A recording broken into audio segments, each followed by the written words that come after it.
Hello बच्चों, let's read the question. The question says in what group of the periodic table is each of the following elements found. तो हमें बताना है कि कौन से ग्रुप में ये एलिमेंट मिलेगा हमें. जो एलिमेंट्स के जो कन्फिग्रेशन है वो गिवन है आर्गन 3d10 4s2. ओके, तो हम देखते हैं कि ये एलिमेंट पीरियोडिक टेबल के कौन से ग्रुप में होता है. तो सबसे पहले लिखते हैं इस क्वेश्चन के लिए की कॉन्सेप्ट. की कॉन्सेप्ट की कॉन्सेप्ट और इस क्वेश्चन के की कॉन्सेप्ट क्या होगा?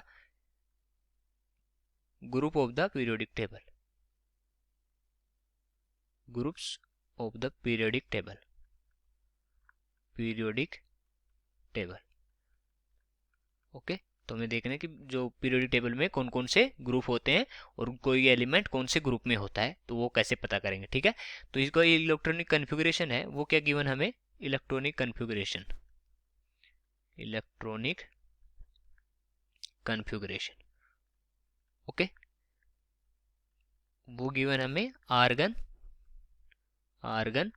3d10 4s2.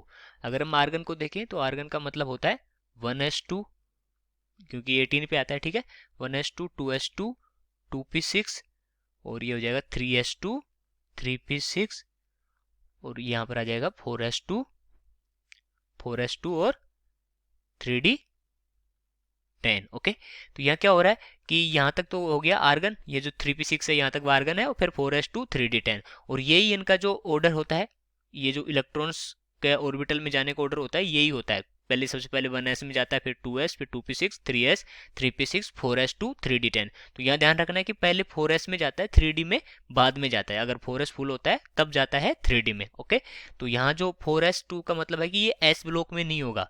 अगर ये 4s2 है तो पर 4s2 में क्या हुआ कि ये पहले 4s2 में गए इलेक्ट्रॉन और फिर 3d में गए हैं. इसका मतलब क्या हुआ कि लास्ट इलेक्ट्रॉन किस में गया है? लास्ट इलेक्ट्रॉन किस में गया है? यहाँ पर d ऑर्बिटल में. ओके, लास्ट इलेक्ट्रॉन अगर d ऑर्बिटल में गया है तो इसका मतलब ये कौन से ब्लॉक से बिलोंग करेगा? ये d ब्लॉक का एलिमेंट है, d ब्लॉक का. ओके, क्योंकि वो उसी ब्लॉक का होता है जिसमें उसका लास्ट इलेक्ट्रॉन जाता है. ठीक है, तो ये हो गया कौन सा? d ब्लॉक का एलिमेंट. अगर हम डी ब्लॉक की बात करें पीरियोडिक टेबल में, तो जो पीरियोडिक टेबल में जो डी ब्लॉक होता है वो कहाँ से कहाँ तक होता है? D block. ओके, 1 और 2 पे क्या होते हैं? एस ब्लॉक और उसके बाद 3 से 3 टू 3 4 5 6 7 8 9 10 11 12 यहाँ तक होता है हमारा डी ब्लॉक. ओके, तो ये ग्रुप नंबर है यहाँ पर 3 4 5 6 7 8 9 10 11 12 और आगे आ जाता है हमारा पी ब्लॉक. तो अगर हम यहाँ बात करें तो इसमें जो लास्ट इलेक्ट्रॉन अगर 3d1 में है, 3d1 3d2 3d3 3d4 3d5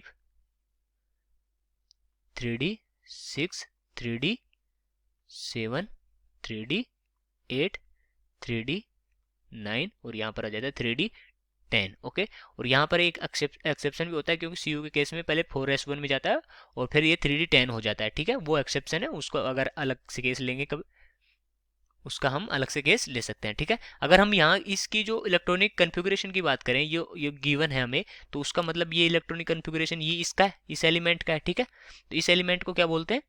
अगर इस एलिमेंट का जो नाम देखें तो वो होता है हमारा जिंक, Zn. ठीक है, तो Zn का ये होता है, ये इलेक्ट्रॉनिक कन्फिगरेशन होता है. तो अगर ग्रुप की बात करें तो इसका ग्रुप कौन सा हो जाएगा यहाँ से? ग्रुप, तो ये हो जाएगा हमारा 12th ग्रुप. यहाँ से आ गया हमारा 12th. So I hope you understood it well. Best of luck.